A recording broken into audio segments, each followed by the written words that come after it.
Let us be completely honest, nobody buys a tiny city car because they love the roaring sound of a 3-cylinder engine.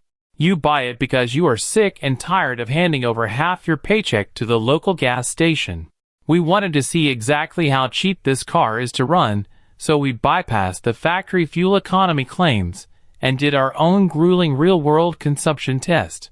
The dashboard trip computers are always overly optimistic, so we filled the 36-liter tank to the absolute brim, drove a mixed route of chaotic city traffic and fast interstate highways, and then filled it back up to manually calculate the exact numbers. In heavy stop and go city driving where you are constantly shifting between first and second gear, idling at red lights, and creeping forward in traffic, the 1.0-liter engine consistently returned around 42 miles to the gallon.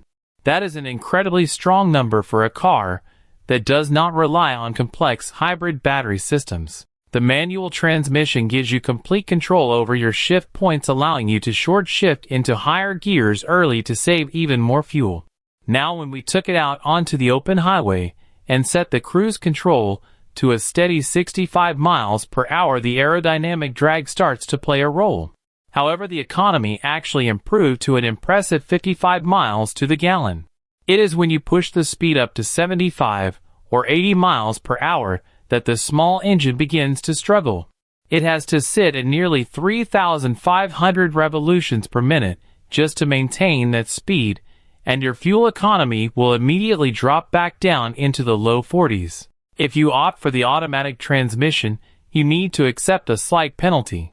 The older automatic gearboxes sap a bit of power and efficiency, usually costing you about 4 to 5 miles per gallon across the board compared to the manual. To get the absolute best range out of this tank, you need to focus on momentum. Look far ahead in traffic, coast up to red lights instead of braking hard at the last second, and make sure those skinny tires are correctly inflated to 33 pounds per square inch. When you combine the tiny fuel tank with these impressive consumption figures, you can easily commute all week for the price of a couple of fancy coffees. It is hypermiling made incredibly easy.